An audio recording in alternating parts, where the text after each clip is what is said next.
Imagine a city so veiled that its very presence is suspended in between legend and fact. A city that has been debated in ancient texts, fantasized by adventurers but never found definitively. Such cities tantalize our imagination, testing our knowledge of geography and history. They symbolize the timeless quest of mankind to seek and find out the secrets which still remain buried in our world. One such is mythic Atlantis. Hyped by Plato as a powerful and advanced technology-driven society, Atlantis is reported to have been devastated in horrific ways, sinking into the sea in a single day and night of affliction. In spite of repeated attempts and fantasies situating it from the Mediterranean to Antarctica, Atlantis persists in its elusiveness, causing scandal and inspiring endless legends. And then, of course, there is El Dorado, the Golden City. Spanish conquistadors ventured deep into South America in pursuit of rumors of a city in which dust was as valuable as gold. Their zealous quest produced a cartography of remote distances, but the Golden City itself existed only as myth, if perhaps metaphor, for the wealth of indigenous cultures and not fact. There are myths regarding Kitezh, a submerged city underneath Lake Svetloya, to escape Mongol conquistadors. It is only possible to see its spires glinting under the waves if one's heart is pure, and knowing evenings one can hear the distant pealing of its bells. On the fifth continent, Irish folklore tells of Hy-Brasil, an island that appears every 7 years on the west coast of Ireland. Clouded and shrouded in myth, it has been mapped for centuries, but no single man has ever set foot on its shores. Last but not least, there is the city of the Caesars, or Ciudad de los Caesars, a mythical city said to be deep within Patagonia. It is said to be very rich and beautiful, with time not passing on it. So far, it still has not been found despite numerous explorations, and is widely believed to be mythical, born out of imagination and dreams by adventurers. These mythic cities, misunderstood or misinterpreted, intrigue us now. They remind us of the size of our world and of the stories that speak to us of it. The more we know of their histories, the more we find not only the secrets of these cities, but also the boundless human spirit of wonder and inquiry. When we did not yet have satellite imagery or ocean submarines, Plato sat in old Greece, and offering a description of a city which to this day intrigues historians, geologists, and explorers. Atlantis, in his works Timaeus and Critias, was a mighty sea empire outside the Pillars of Hercules, today generally believed to be the Strait of Gibraltar. How he explained it was not vague, it was systematic, organized, and advanced. He explained turn-of-the-century cycles of sea and land, first-class architecture, a prosperous civilization, and unlimited military power. But the only thing which continues to fascinate the world the most is not the magnitude of Atlantis, but the sudden disappearance act. Plato explained it disappearing into the sea on one nightmarish day and night. Plato's Atlantis, in the view of most, was metaphorical, an allegory for the dangers of pride. But some 15th century mariners, 21st century scholars have read it as a location. Guessing where Atlantis was has been as prevalent as it is far-fetched. Some have assumed that it lay off the Azores, an archipelago in the North Atlantic which perches on the summit of an underwater plateau. Some speculators have suggested that Plato would have viewed Minoan Crete, their eruption, now the island of Santorini, an actual volcanic cataclysm which devastated an advanced civilization. A second hypothesis ties Atlantis to Antarctica. In the 20th century, Charles Hapgood proposed that the Earth's crust might have been moved, burying civilizations under polar ice caps. Since not grounded in any solid geological data, the theory gained popularity with conspiracy theorists and fringe archaeologists.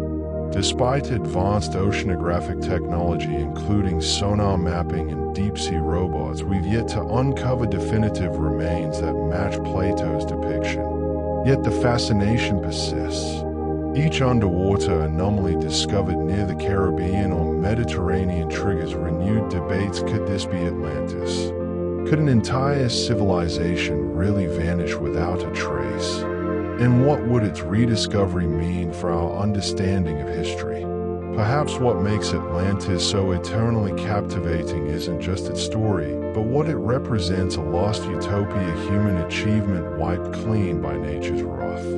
It symbolizes both the potential and fragility of civilizations. It's a reflection of how far we've come, and a haunting reminder of how easily it could all be lost. The myth of Atlantis also reveals much about us. The constant quest, the films, the scuba divers who put their lives on the line all converge on one destination: human persistence in the face of the unknown. We dig up the past not just to understand what happened, but to find our niche in the Earth's history. Atlantis will never be found, or maybe it never existed at all. But its impact on our imaginative world is real, and maybe that's its most enduring legacy. The city's story is a firm confirmation of our need to know, our need to experience, and to know more truth. Lacking proof, Atlantis remains to energize books, films, and academic debate. It is in every sense a ghost monument, not a monument of stone or marble, but of man's very curiosity. Would Atlantis be significant if we were ever to discover it? Or is its power in precisely not being discovered and being out there just beyond the horizon, always promising, always calling? That is the enchantment of a mystery. It is not so much about the solutions. It is about where the question will take us. The El Dorado story began not as a town but as a man. The name originally described El Hombre Dorado, a term literally meaning the golden man, the chief of a tribe in present-day Colombia who Spanish reports have covered himself with gold and drowned in Lake Guatavita as part of a ritual. This image of gold, a man ablaze with gold under sacred water, was enough to motivate one of the most opulent treasure hunts in history. Even the Spanish conquistadors themselves, drunk on tales of Incan gold and Aztec treasure, exaggerated and distorted the legend. El Dorado became a man, then a town, then a kingdom, then a whole empire made up of or consisting of endless quantities of gold. It was always just beyond the next jungle, beyond the next mountain ranges. What followed was centuries of religious and even bloody discovery. Most famous was Gonzalo Pizarro's 1541 expedition, to which Francisco de Orellana eventually became joined. They burst into the Amazon basin in search of golden soil. The terrain was foul, intact forests, unmapped rivers, and unfriendly Indians. Disease and starvation weakened them. Most never returned home again, and they still believed. Masses of other adventurers followed. Some believed that El Dorado lay in the Guiana Highlands, some that it lay at the foot of the river Orinoco or Amazon, others that it lay at the bottom of an imaginary lake called Lake Perim, which had existed on maps for centuries but which had no existence whatsoever. In Guatavita Lake, genuine efforts were being exerted to drain the lake with anticipation of treasure placed at the bottom. Certain gold pieces were indeed discovered, but no city. By the 18th century, sane minds realized El Dorado to be an idiomatic expression employed to depict colonial greed and not reality. But the damage was already done. Entire tribes were wiped out, habitats destroyed, and lives by the hundreds were lost, all because of a mirage made of gold. The most unbelievable fact is that El Dorado did in essence exist. The native people, like the Muisca, were wealthy, organized, and theologically progressive. Their gold wasn't accessories, it was a gift. They couldn't begin to grasp this European invaders that prized gold and were short-sighted to anything else. Modern historians and archaeologists now regard the legend of El Dorado as a misinterpretation, a ritual of the indigenous peoples interpreted literally by foreigners who could not see beyond themselves and their own greed. And yet, in spite of everything, El Dorado continues to appear in popular prose, adventure literature, and even travel prose. The legend is too intriguing to be ignored. The true tale of El Dorado is not lost treasure. It is a tale of perception, how legend can shape policy, drive mania, and rewrite history. It demonstrates that the wise thing about a place is not if it does or doesn't exist, but how the myth of the place is employed. If Atlantis is lost paradise's warning myth, then so is El Dorado folly of uncontrolled ambition. A stunning illusion that offers a siren's call even when shown to be an illusion which never fully fades. In an era when maps were more a mixture of myth and fact, Hy-Brasil was present, a fact on paper at least. It appeared on ocean maps for centuries, generally to the west of Ireland. It was a circular island occasionally bisected by middle strait marked Brasil or Hy-Brasil, and said to be encircled with cloud appearing only every 7 years.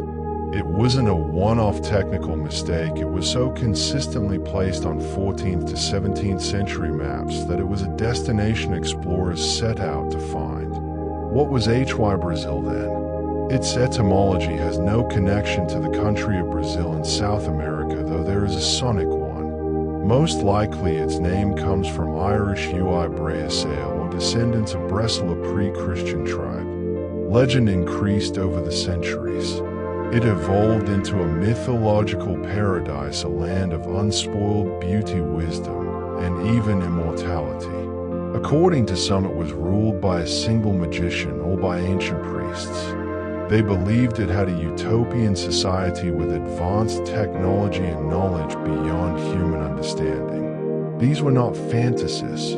In 1480, an expedition supposedly sponsored by Bristol merchant John Jay set out in search of Hy-Brasil.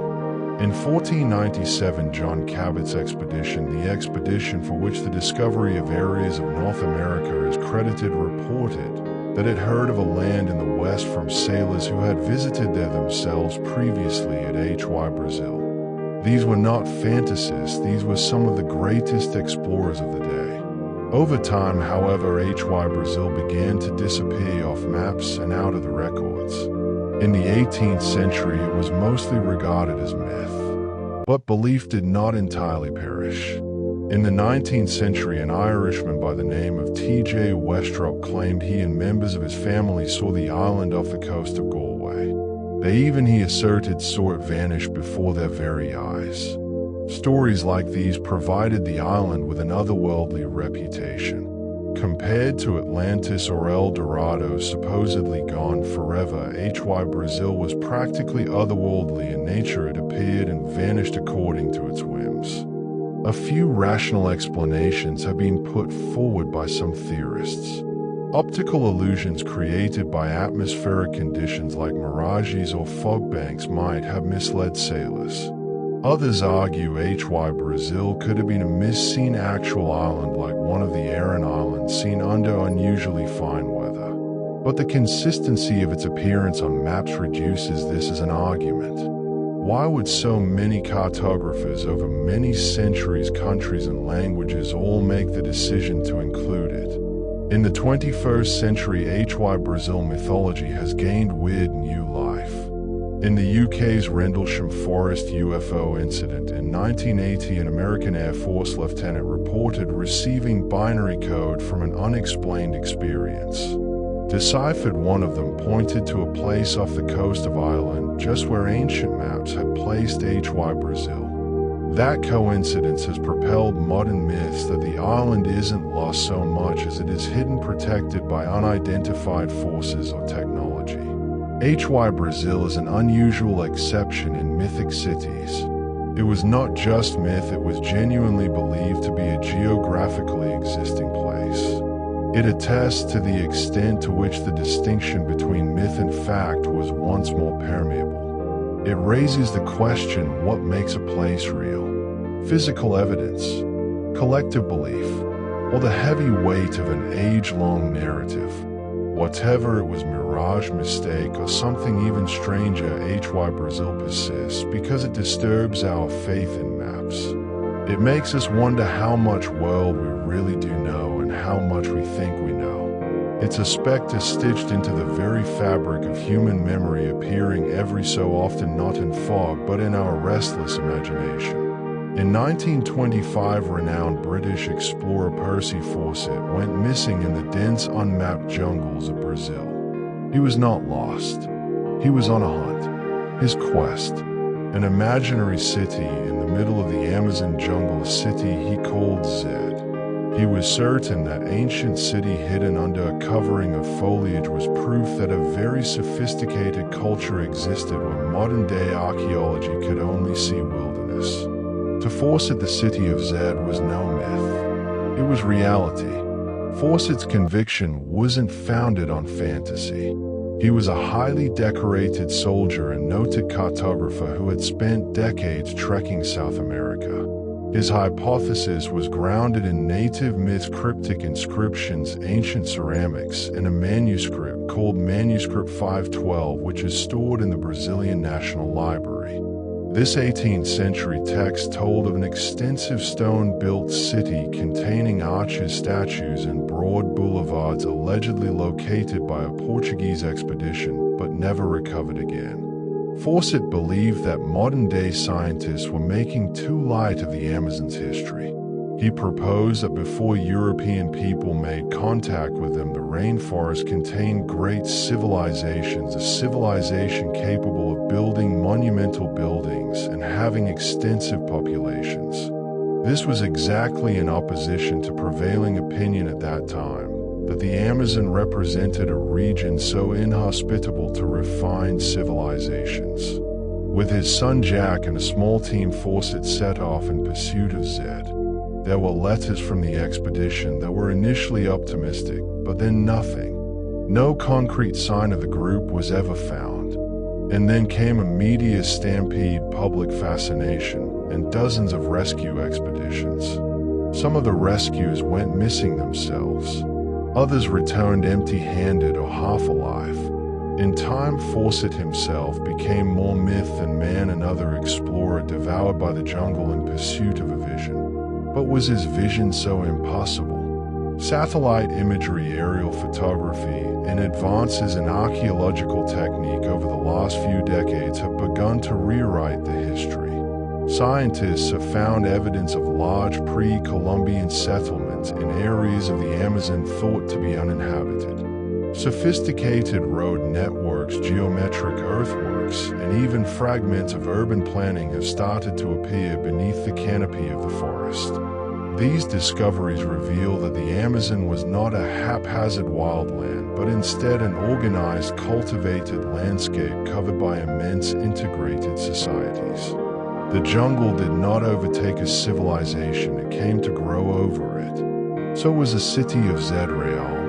Not quite as Fawcett imagined it perhaps, but his overall assumption that there existed ancient advanced cities in the Amazon was more accurate than his critics would admit. He might have been misled by fragmentary clues and fanciful legend, but he was right that the forest holds secrets. The lost city of Zed is the gray area between discovery and obsession. It shows how a man can be driven by a need to verify a belief to the edge of the world and beyond. Fawcett's story also shows how Western history overlooked local knowledge only to discover later what native societies always knew. Even now, there are still areas of the Amazon that have not been explored. Thousands of square miles may still be hiding traces of lost cultures. In that way, the city of Zed isn't a place, it's a question. How many tales have we written off because we didn't have the tools, the patience, or the humility to look at them clearly? From Atlantis to El Dorado, Hy-Brasil to Zed, these cities challenge our notion of history, geography, and even reality itself. They remind us that myth is not the opposite of truth, it's the shadow that it casts. In each legend there is a clue, and in each clue the promise of rediscovery.